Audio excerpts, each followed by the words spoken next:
누구를 만나느냐에 따라서 인생이 달라집니다.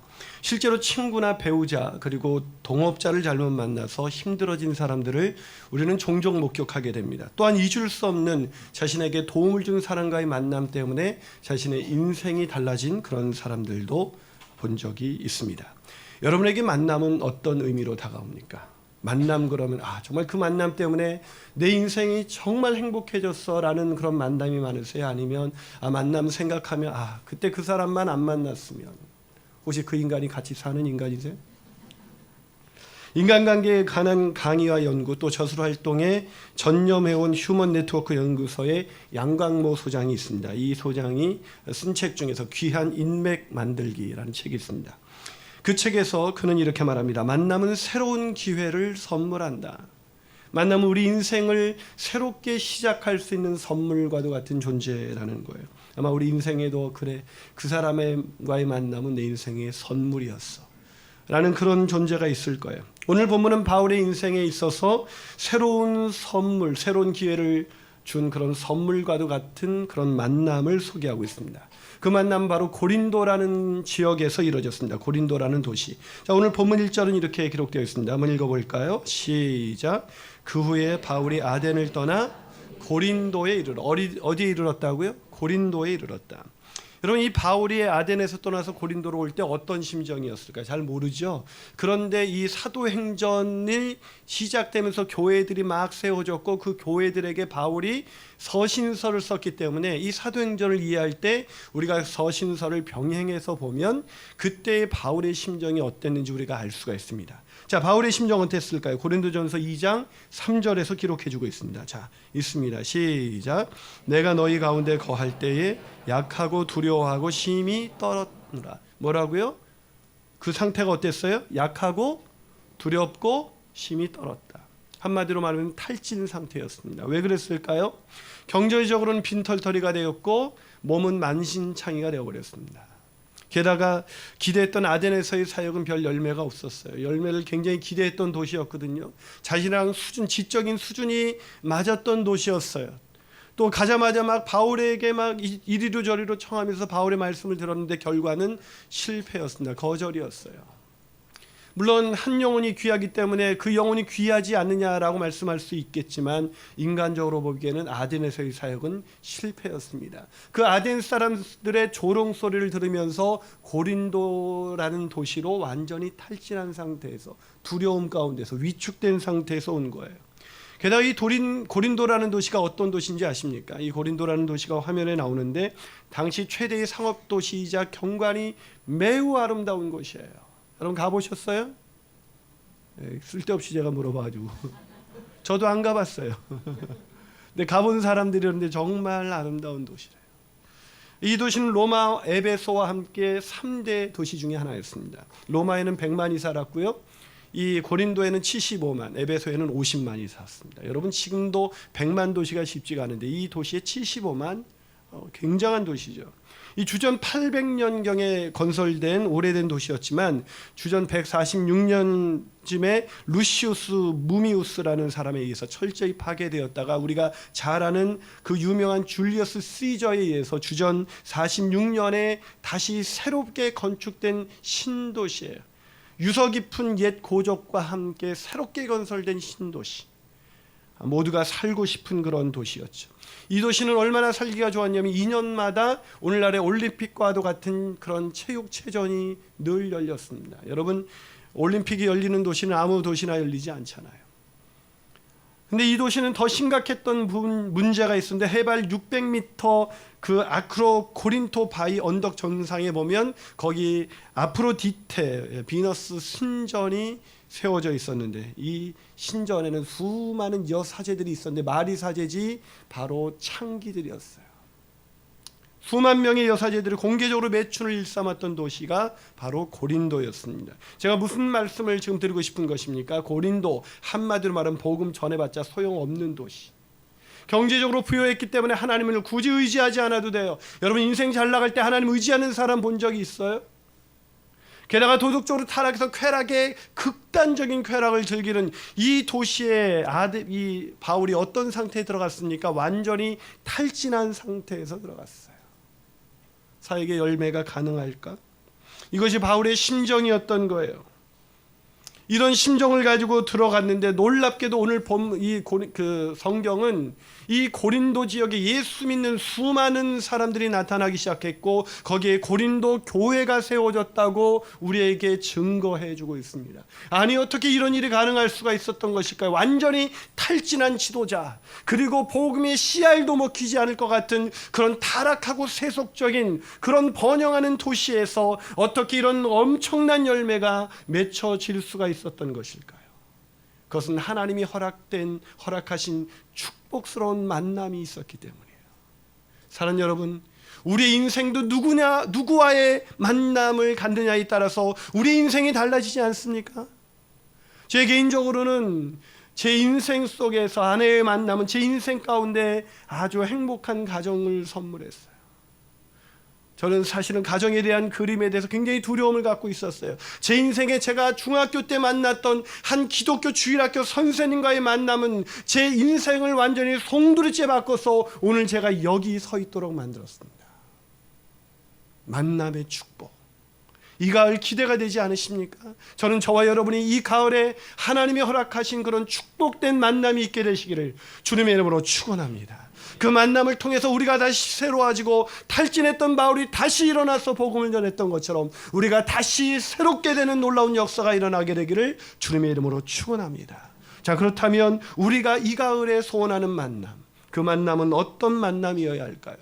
첫 번째로 헌신의 가능성이 열린 사람과의 만남이에요.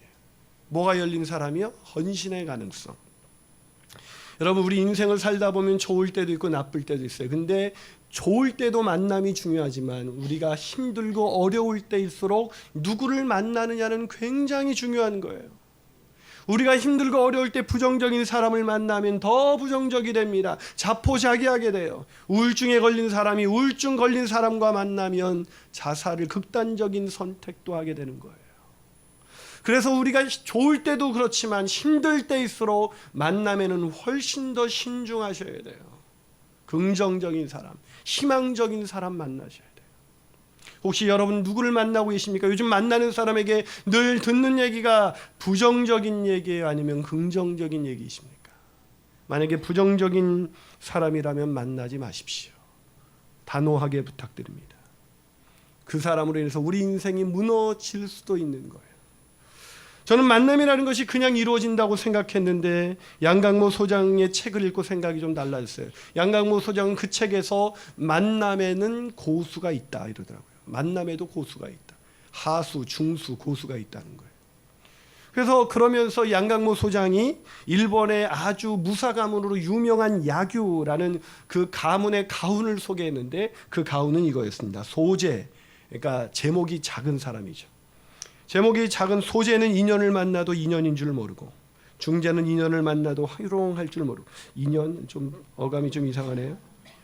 대재는 옷길을 스쳐 지나가는 인연도 큰 인연으로 만든다. 여러분 어떠세요? 하수이십니까? 고수이십니까? 몇 사람에게 한번 물어볼까요? 당신은 하수이십니까? 고수이십니까? 시작. 옆에 앉아있는 사람이 생판 처음 보는 사람 같으면 하수예요. 근데 그 사람은 아이고 반가워, 그럼 고수예요. 근데 어떤 애는 부부인데도 누구셔? 이런 표정을 하고 있어요. 부부관계가 깨졌다면 아주 하수 중에 아주 하수입니다. 무슨 말입니까? 만남의 고수라는 것은 스쳐가는 인연도 귀하게 그 사람됨을 알아보고 그 사람의 장점을 발견해서 그 사람과 깊은 인연으로 만들어가는 사람이라는 것이죠. 바울은 마치 만남의 고수처럼 보여요. 오늘 본문 2절 볼까요? 2절 같이 있습니다. 시작. 아굴라라는 본도에서 난 유대인 한 사람을 만나니 글라우디오가 모든 유대인을 명하여 로마에서 떠나라 한 고로 그가 그의 아내 브리스길라와 함께 이달리아로부터 새로 온지라 바울이 그들에게로 갔어요. 그들이 누구예요? 그 유명한 바울의 동역자 브리스길라와 아굴라예요. 이때 만난 거예요. 어떻게 만나게 됐을까요? 브리스길라와 아굴라가 바울을 한눈에 알아본 것일까요? 바울이 그렇게 유명했기 때문에요? 여러분, 우리에게나 바울이 이때 유명하지 그때 바울은 유명한 사람이 아니에요. 유명하다는 거 착각하지 마세요. 저도 굉장히 유명한 줄 알았는데 모르는 사람이 훨씬 많아요. 제가 어디선 일부는 막 이렇게 변장을 하고 다니니까, 제가 지구촌 교회 섬길 때는 근처 이마트를 가면 항상 변장을 하고 다녔어요. 거기 교인들이 다 몰려오니까 어머 목사님도 살아나오셨어요 뭐 이러면 이게 아주 민망하거든요. 근데 다른 데 갔더니 아무도 모르더라고요. 이 바울이 유명했기 때문일까? 아니면 바울이 그들에게 좀 빌붙어 보려고 한 것일까? 아니에요. 오늘 본문 3절은 이렇게만 설명합니다. 자, 3절을 같이 읽습니다. 시작. 생업이 같음으로 함께 살며 일을 하니 그 생업은 천막을 만드는 거죠. 왜 함께 만나게 됐다고요? 생업이 같았어요. 직업이 같았습니다. 그래서 바울이 브리스길라와 아굴라에 간 것은 이제 돈이 다 떨어졌고 이제 바울이 선교사인데 선교 쪽 재정이 다 바닥이 나니까 일이라도 해야겠다. 그래서 텐트 메이커라 그러죠. 오늘날 자비랑 선교사라고 말합니다. 일을 내서 돈을 벌기 위해서 간 거예요. 그래서 이에 대해서 롱게 네커라는 사람이 이때의 상황을 이렇게 말합니다. 아마 아굴라의 솜씨와 브리스길라의 돈과 중재 역할을 통해 그들은 장막을 만들고 가죽으로 작업하는 회사를 소유했으며 로마와 고린도와 에베소의 지점을 갖고 있었을 것이다. 한마디로 말하면 브리스길라와 아굴라는 성공한 중견 사업가였어요. 근데 바울은 그저 천막을 만들기 위해서 우연히 찾아간 거예요. 그들이 그런 회사를 소유했기 때문에 가서 만난, 한마디로 말하면 중견 사업가와 말단 직원인 바울과의 만남. 아무런 더 이상의 인연으로 발전하기가 어려운 상황이었죠. 그런데 이런 상황에 있었던 바울과 이 브리스길라 아굴라 부부가 어떻게 되었습니까? 자, 디모데후서 4장 19절과 고린도전서 16장 19절입니다. 자, 이어서 한번 읽겠습니다. 시작. 브리스가와 아굴라와 및 오네시보로의 집에 문안하라. 이어서 시작. 아시아의 교회들이 너희에게 문안하고 아굴라와 브리스가와 그 집에 있는 교회가 주 안에서 너희에게 간절히 문안하고. 무슨 얘기예요? 브리스가와 아굴라 어떤 관계로 발전되고 있습니까? 바울이 서신서를 쓸 때마다 이름을 거론할 만큼 중요한 사람이 된 거예요. 얼마나 중요했는지 아굴라와 브리스가와 그 집에 있는 교회라는 표현을 볼 때 아마 목장교회 평신도 지도자들이 된 것 같아요. 이렇게 중요한 사람이 된 거예요. 단순한 그냥 일 때문에 만난 사람이 이렇게 영적인 친구가 될 수 있다. 전 여러분의 사업장에서 만나는 그런 사람들이 그런 소중한 친구들이 되기를 주님의 이름으로 축원합니다. 한 발 더 나가서 우리가 만나야 하는 만남은 어떤 만남이어야 할까요? 그것은 헌신의 자리를 떠나지 않는 동역자와의 만남이다. 어떤 동역자예요? 헌신의 자리를 떠나지 않는 동역자. 칼럼과 강연, 방송을 통해서 우리에게 잘 알려진 사회 심리학자가 있습니다. 바로 이철우 씨죠. 이분이 쓴 베스트셀러가 바로 관계의 심리학이라는 책입니다. 이 좋은 관계를 갖기 위한 인간의 심리가 어떤 것인지를 다룬 책인데 책에서 그는 이런 이야기를 해주더라고요. 미리 알아두자. 믿었던 누구라도 나를 배신할 수 있다는 것을. 그리고 배신할 수 있는 확률은 내가 어려운 처지에 있을수록 높아진다는 것을. 이것은 누구도 믿지 말라는 이야기는 결코 아니다. 다만 내가 믿는 누구라도 배신할 가능성이 있다는 것을 염두에 두자는 말이다. 인생을 살면서 만남이 상처가 될 때가 있지요. 그것은 누군가 배신하고 떠나는 것입니다. 사회심리학자인 이철우 씨의 말에 의하면 인생은 누구나 배신이라는 것을 경험하게 되어 있는 것 아니겠습니까? 예수님께서도 제자들의 배신을 경험하셨습니다. 하지만 누군가 우리 인생에서 배신하지 않고 끝까지 그 자리를 지켜준다면 그가 주는 힘과 위안은 얼마나 엄청난 것이 될 수 있을까요? 여러분, 부부가 살면서 언제 힘이 되세요? 남편이 돈 많이 벌어올 때예요? 10시에서 누가 아멘 할 뻔했습니다. 부부가 힘이 될 때가 언제예요? 내 허물을 다 아는 아내. 부부가 뭐예요? 부부가 되면 남은 도저히 알 수 없는 나만 알고 있는 허물을 아는 한 사람을 소유하는 게 결혼입니다. 결혼에는 이해와 용서가 필요하죠. 그런 사람을 끝까지 옆에서 떠나지 않고 지켜주는 사람. 그게 부부예요. 남자들 떨고 계십니까? 황혼이혼. 내 허물과 정말 때로는 힘겨울 때가 있어요. 왜? 부부이기 때문이에요. 남이 알 수 없는 허물, 나만 그거를 매일 바라보고 있고 매일 경험해야 되기 때문에 그걸 끝까지 간다는 게 고통일 수도 있다는 거 아시잖아요. 그런데도 그 자리를 끝까지 지켜줄 때 그 부부는 아름다운 거예요. 오늘 본문에 보니까 바울이 그렇게 자기를 위해서 끝까지, 바울은 독신자였기 때문에 자신의 가족이, 배우자가 그래도 감사할 텐데 누군가가 남이 나와 동행하는 그 자리를 끝까지 지켜준다. 이것은 엄청난 힘이죠. 오늘 바울에게 그런 만남이 있었습니다. 본문 5절을 볼까요? 5절을 같이 읽습니다. 시작. 실라와 디모데가 마게도냐로부터 내려오매 바울이 하나님의 말씀에 붙잡혀 유대인들에게 예수는 그리스도라 밝히 증언하니. 자, 본문 보니까 바울의 분위기가 바뀌었죠. 바울이 하나님의 말씀에 붙잡혀서 예수는 그리스도라고 밝히 증언하기 시작해서 힘을 얻은 것 같아요. 왜 힘을 얻었을까요? 이 붙잡혀라는 말은 이전에는 안 붙잡혔다는 뜻이 아니에요. 이 단어는 하나님의 말씀에 붙잡혔다는 이 단어는 하나님의 말씀에 전념했다는 거예요. 그럼 이전에는 하나님의 말씀을 안 전했어요? 아니요. 전했지만 이전과는 비교할 수 없는 엄청난 힘과 그런 확신 속에서 복음을 전했다는 거. 왜요? 찾아왔기 때문에. 그들과의 재회, 그들과의 만남이 바울에게 새로운 힘을 준 거예요. 마지막으로 우리가 만나야 하는 만남은 어떤 만남이어야 될까요? 그것은 헌신된 삶을 격려해 주시는 하나님과의 만남입니다. 바울은 누구를 끝까지 의지했을까? 바울에게는 브리스길라와 아굴라가 있었지. 실라와 디모데가 있었지. 그들을 의지했을까? 제가 본문을 묵상할수록 바울은 그들을 의지하지 않았다는 것을 알게 됐어요. 생각해 보세요. 디모데는 믿음의 아들이었습니다. 청년이었어요. 바울이 리더였다고요. 리더가 팔로에게 의지가 되어줬겠습니까? 팔로가 리더에게 의지가 되어줬겠습니까? 말을 바꿔볼까요? 부모가 자식을 의지합니까? 자식이 부모를 의지합니까? 아마도 디모데에게 바울이 힘이 되면 됐지 무슨 의지가 됐겠어? 사랑하니까 의지가 된다고 말한 것뿐이죠.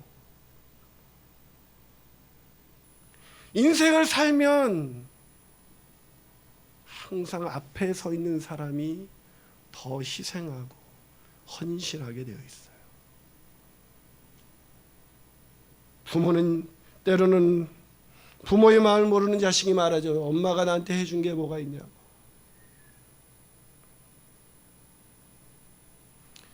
그래서 때로는 리더들에게는, 아빠들에게는 자식도 때로는 배우자도 이해할 수 없는 고뇌와 외로움이 있어요.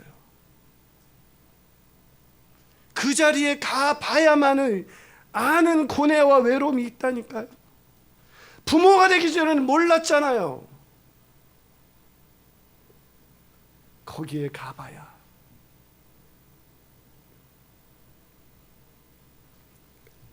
아는 외로움이 있습니다.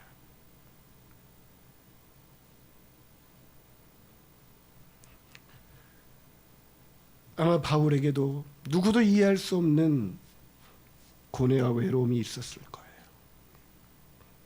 그게 인간이잖아요. 그때 바울에게 힘이 된 것은 하나님의 음성이었습니다. 하나님이 뭐라고 말씀하셨어요? 다시 한번 읽어볼까요? 본문 9절입니다. 있습니다. 시작. 밤에 주께서 환상 가운데 바울에게 말씀하시되 뭐라고요? 밤에, 그 어두운 밤에, 그 두려운 밤에, 아무도 이해할 수 없는 그 밤에 누가 나타나셨다고요? 주께서 나타나셨습니다. 그리고 말씀해 주셨어요. 환상 가운데 바울에게 말씀해 주셨습니다. 사랑하는 여러분, 바울이 의지했던 것은 브리스길라와 아굴라도 아니었고 실라와 디모데도 아니었고, 바울이 의지한 것은 오직 주 예수님이셨습니다. 오직 하나님이셨습니다. 사랑하는 여러분, 이게 성숙이에요. 두려운 밤이 찾아옵니다. 아무도 이해할 수 없는 밤이 찾아옵니다. 그때 오직 주님의 말씀 가운데 나가게 되시기를, 주님과의 만남을 사모하게 되시기를 주님의 이름으로 축원합니다. 저도 누군가에게 위로받고 싶어서 찾아간 적이 있어요. 많은 말을 해봤지만 돌아오는 것은 후회였습니다. 주님을 찾아가세요. 그 주님이 바울에게 힘이 된 거예요. 그 다음에 어떤 일이 일어났습니까? 놀랍게도 오늘 본문 11절은 이렇게 말하고 있습니다. 11절 읽어볼까요? 있습니다. 시작. 1년 6개월을 머물며 그들 가운데서 하나님의 말씀을 가르치니라. 뭐라고요? 1년 6개월을 머물렀어요. 그 두려운 공간에서 탈진한 상태에서 1년 6개월. 우리도 좀만 몸만 힘들면 수요 예배도 제끼고 모든 걸 제끼고 싶은 것이 인간인데, 그 두려운 밤에, 탈진한 밤에 바울이 1년 6개월을 머물면서 거기서 가르치더라. 이것이 주님이 주시는 힘이 아니고서야 무엇으로 설명할 수가 있겠습니까? 사랑하는 여러분, 우리의 인생에서 두려운 밤이 찾아오고 탈진의 밤이 찾아올 때 주님과의 깊은 말씀에 들어가시는 저와 여러분이 되시기를 주님의 이름으로 축원합니다. 설교를 마치면서 앞서 인용한 양강모 소장의 책 표지가 떠올랐어요. 그 책 표지에 선명하게 이런 말이 있습니다. 만남은 새로운 기회를 선물한다. 이 말씀을, 이 글을 읽으면서 생각해 보니 허물 많은 제 인생이 어떻게 여기까지 올 수가 있었을까 떠올리기 시작했습니다. 중학교 때 자살을 3번이나 시도했던 그 어려운 시절에 나에게 힘이 되어줬던 사람들, 신학교 갈 무렵 아무도 지지해 주지 않을 때 저를 찾아와서 조용히 손을 내밀어 줬던 그분, 제 인생의 수많은 고통스러운 시간, 아니 3년 반 전에 교회를 개척할 때 함께 해주셨던 사람들, 오늘 제가 이렇게 이 자리에 있을 수 있었던 건 제가 잘나서가 아니라 바로 여러분 때문이라는 것을 다시 한번 알게 됐습니다. 여러분이 아니셨다면 저는 벌써 탈진하고 끝났을 거예요. 그래서 여러분에게 설교를 마치면서 꼭 드리고 싶은 말씀이 있습니다. 감사합니다.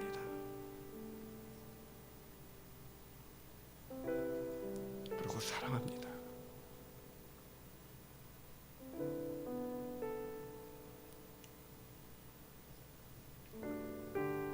그리고 저는 기대합니다. 교회는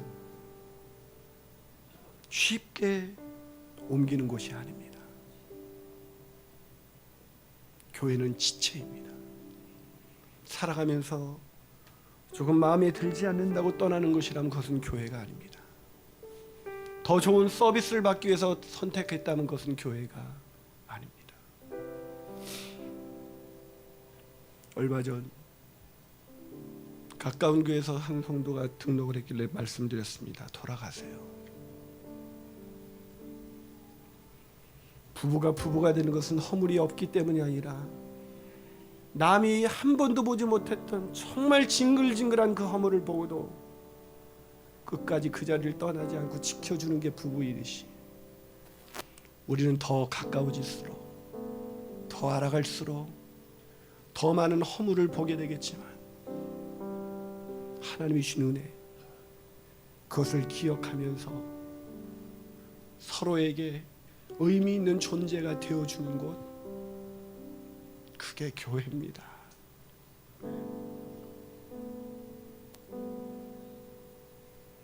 뭐 이따의 교회가 있어 하고 떠나간다는 건 쉬운 일이죠. 그러나 남는 사람은 더 아프다는 걸 아셔야 합니다.